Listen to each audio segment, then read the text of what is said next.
Hi everyone, I'm Sarah from Justice for Education, and today I'm here with Ron and Milagro.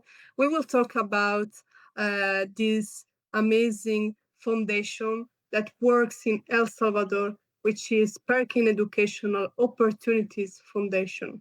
Hi Ron, hi Milagro, thank you very much for being here.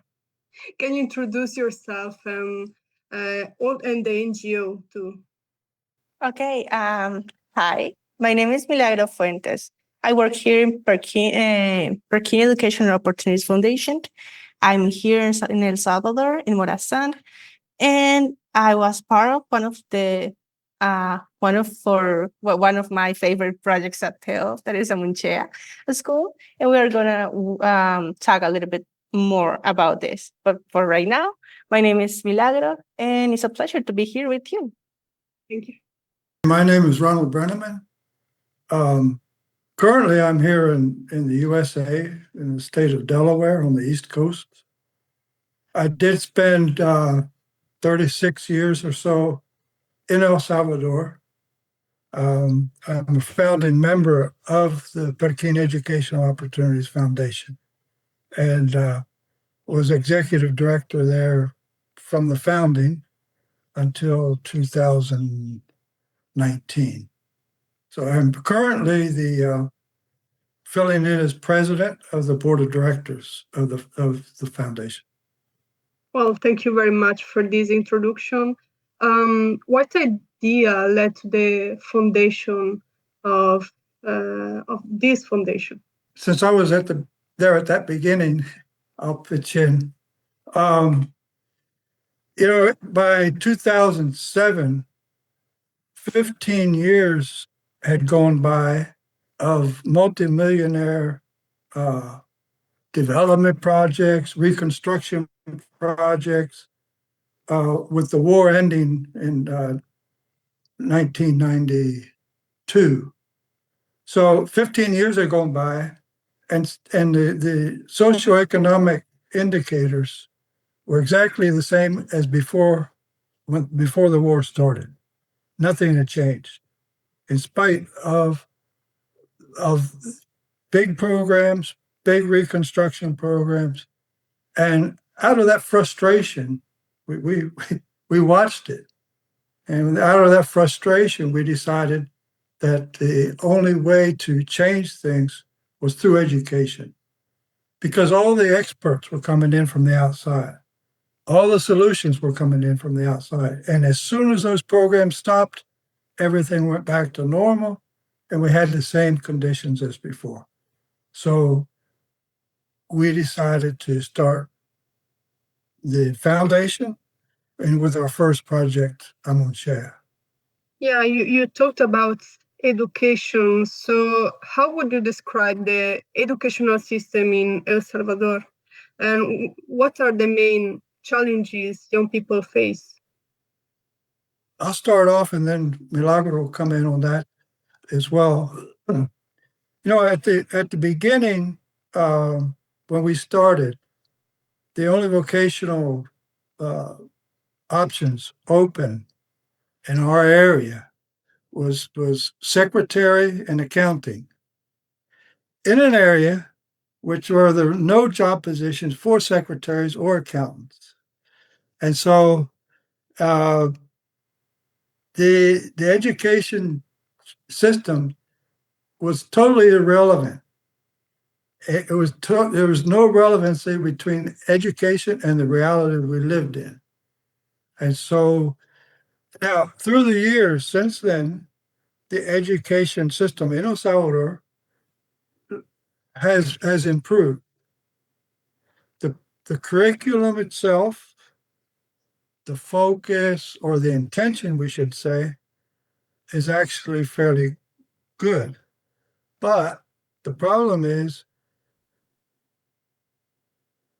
when you cannot make a difference between the education in rural areas and urban areas. And I understand they don't want to seem discriminatory, but when you do not make a difference between rural and urban education, it becomes irrelevant for the majority part of the population. So that's that's basically where it is. Milagro can speak to the challenges. Oh, well, I will say that the education has improved here. I will say that. But I agree with Ron, that's true. The education is made for everyone, but not everyone has the same like necessities and not living in the same places.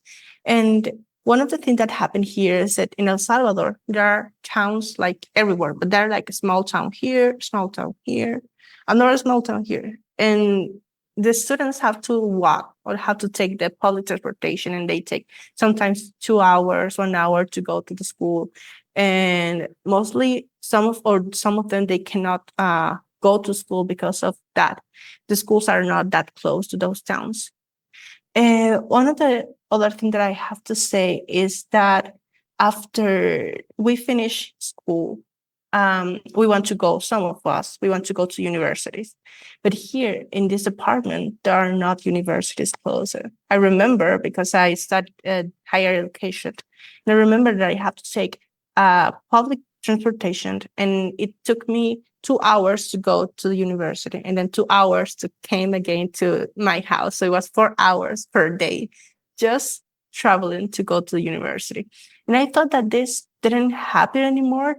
Another thing that I will say is that we have some girls mostly that they have kids, and they are really small age, like 13, 14 years old. And this still happen here because they don't have like, they don't think about going to the university because they say that's impossible for me here, living here. But still we face that things here. And so another thing I will say is that there like job markets for the people who wants to work here. And so we would like to have like a technical support or technical like improve like the education here for the students, and not only to study but also to work here. The challenges that the students face. There are jobs around, but it's not a large job market. Most of our students will go into entrepreneurship of some kind. You don't walk out of education into a ready-made job. You have to make your own. And so that brings on an entirely new, an entirely different challenge, because it's an economically challenging, even more so now, because El Salvador has always had a steam valve, an option of going north, going to the USA for job opportunities, for education opportunities, and that has been drastically reduced. So not just reduced, people have been sent back. So in El Salvador right now, you have many people who have been returned to the country. So people coming out of school are going out into a world that not only has a reduced job market, but people are coming back. So you're having a saturation of people. And so we really need some imaginative, inventive, new ways of looking at how to create opportunity and how to build economic viability in El Salvador, which is the smallest Central American country with, for example, it's a fifth the size of Honduras with twice the population. So it's a lot of people in a very small territory. So that's challenging right now. This is a very challenging situation. I would like to ask how does the foundation work in these rural areas? How can the foundation work to improve the access to education? And also, I would like to know how is there is another program, the Amon Share program. How is it structured? I will talk a little bit about this. So I will start with the Munchea again. We have a scholarship program here where all the students have more than 50% of the scholarship, and the foundation help with that with a small part or a part of this payment that the parents do for the students. So the amount that we have for the parents is only for food here at Monchea, because the students study from 7 a.m. to 3 p.m. the whole day. So, and the other rest of the amount that we helped giving these scholarships is for payments of the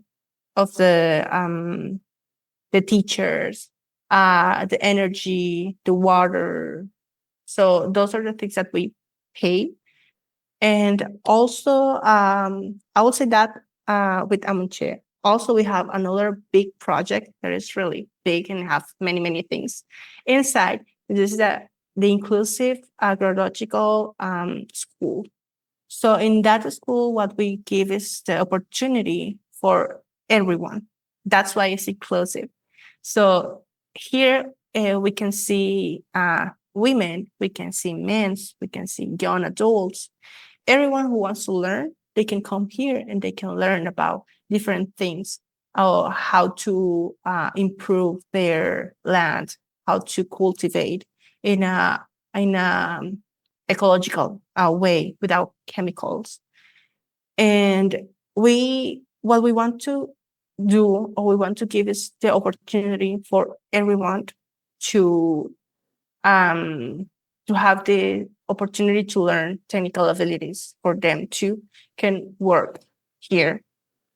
That's the way we can access to education in those ways, and also giving like the people here technical support that they need, and also these students to have the opportunity to study here. That is just such amazing opportunity, I will say. I was just, I think Milagro has covered it. I would just add that we cannot confine our impact just to school, just to the education part, but work in the community itself. And so the agroecological school goes out into the community, and we're really talking about community empowerment, not just educating young people, but working on community empowerment. So they go empowered into an empowered community. So it's the agroecological part. It's introducing new technologies and science and technology. A focus on that. Um, you know, we have old farmers looking in microscopes to see what's really going on in their soil and stuff like that.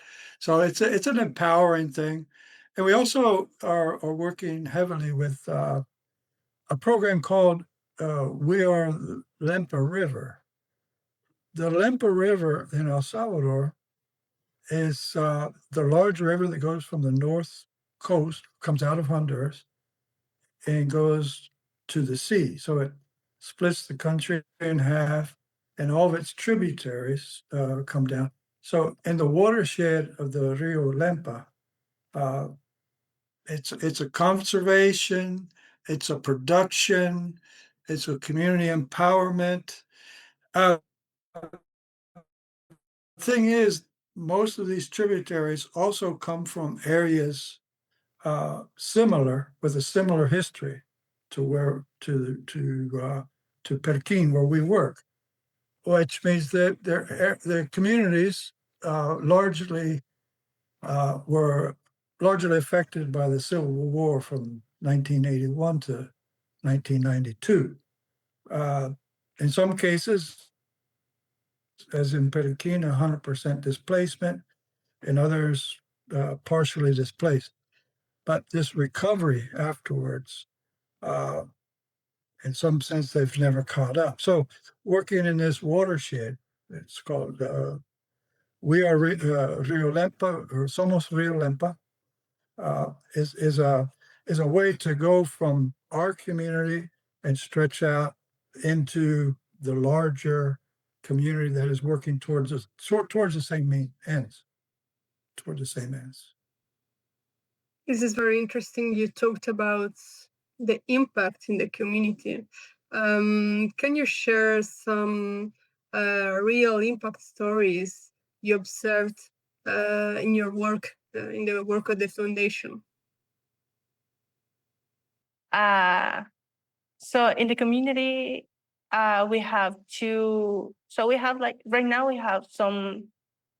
We have we have two programs that we are specialized in different things related to the community to teach how to use different things here, different tools. One of them is more higher and the other one is more lower, related to knowledge. We have a couple, which name is Don Jose in America. And they are very important because we see how their way to have money, I will say that, have improved since they are here with us. So they start with a small piece of land that they have here and they didn't know how to cultivate. And now I will need a little bit of help with Ron with some word that is mermelada. How do you translate that? Is it jam? Jam or jelly? Jam. Okay. Jam. Thank you. So now, because they learn here how to make the fruit, the vegetables and things, and to translate that not only for them to eat but also to sell. So now they buy the things to put the jams here, and they put everything, and they did the logo, everything, and they put it in the market. And now that have improved their way of having more like I would say like money. I know that there are different words to say this, but that has improved their way of living, and that's related to the community. And now related with the students here at Amuncha School, I will talk a little bit about me. As I say at the beginning, who is Milagro? Milagro was one of the students who studied here at Amuncha. And Amuncha means Tierra de Semillas, lands of seedlings. And it is called like this because, as Ron said before, the Rio Lempa is very important here. So in this part of the country, there are Maya and Pipiles, indigenous people. And in this part of the country, which is where we are Lencas. So the Lenca people, their language, it was, we don't talk this language anymore. It was Poton. So Amunchea is a Poton word. And that's why we choose that word. And it is very important, and I will say it's really like interesting to say that we don't have first, second, third, or fourth grade. We have seeds, that is kindergarten. We have roots, that is first and second. We have stems, that is third and fourth. We have leaves, that is fifth and sixth. We have buds, that is seventh. Flowers, that is 8th and 9th, and then we have fruits, that is 10th and 11th, that is high school here. So I studied here like 6 years, and that I will definitely say that it changed my way of seeing the things. It doesn't kill my curiosity. So I know that I am an adult, but I still think as a kid in different things like investigate, to do project, to try different things. And that helped me a lot to, even if it was harder to go to the university, I went to university again with scholarships to study. And I was one of the, I have the higher grade average point at the university. And now I returned here to Morazan to work at PEOF as a communications assistant. And it is a story of success, because I will say that here at Amuchea, it doesn't kill what do a special student. It helps, it improves that, it gives you the tools. And I'm just one. We have many students who have different stories that we want to share. We have two students who are the same as me. They studied here at Amuchea, and now they are working here as a teachers. And they say that one of them say that one of the teachers who she wants to be like her. That's why she started to be a teacher. And now she's working as a teacher here. So I will say that. So yeah. Thank you very much for sharing your personal story. What about the future? If we consider the future goals or hopes for the future, what are the future goals and hopes of the foundation? How can people support this work? So I will say that we don't want people to see Morazan as a poverty place, or we don't want to be recognizing for the poverty that we have here. We want to be a development hub where people can learn different things, where people can grow. And we want to see those good things here, and also to have people working here and not going to different places, to different things, because we want to grow here. And I don't know, Ron can help me with that too. Sure. Just to follow along with your statement on Development Hub, we've seen and experienced what happens when outside experts are imported and solutions are imported, and how that doesn't work. We need to create our own experts, and we need to build our own solutions. That's how it should be in every community.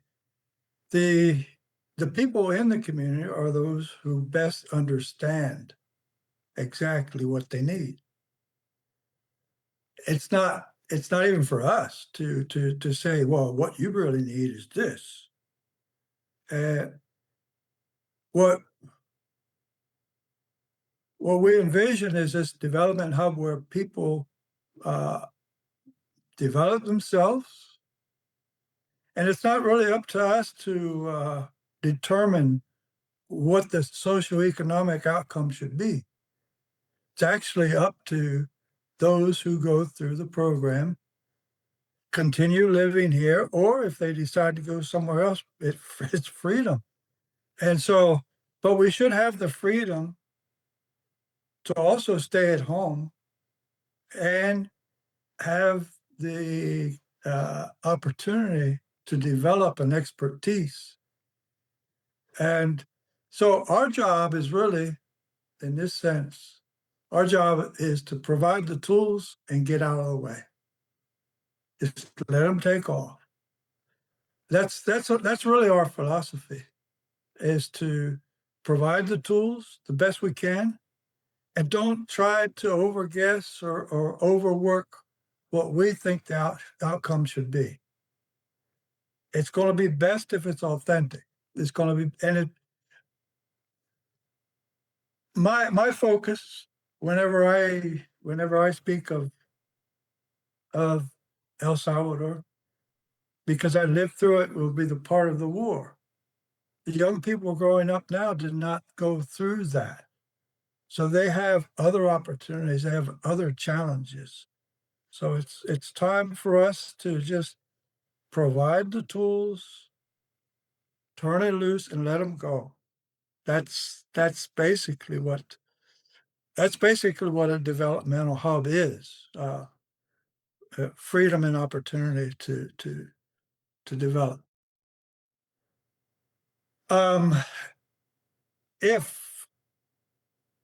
If you would like to join with us with that philosophy, because we've had a lot of people come in and say, "Oh, this is really great, but we need to change this, we need to do that." So we're really not interested in help that tries to take what we're doing and do something else with it. But if you have the philosophy that let's just provide the tools and let it happen, you can find us on website, and we'd be happy to. All the contacts are there. Everything is you can communicate with us through that. We'd be more than happy to have people join in. We don't own this. We're just we're pushing it along. We're providing the opportunity, and we'd love to have some more help and some more ideas and some more input. Well, thank you very much, both of you, for your time, for your availability. And that's it. If you want to add anything more, a last message you want to give? Thank you for the opportunity to be here in this podcast. Thank you for listening to us. And as Ron say, if someone wants to join us, we have the page that is there, PEOF.org.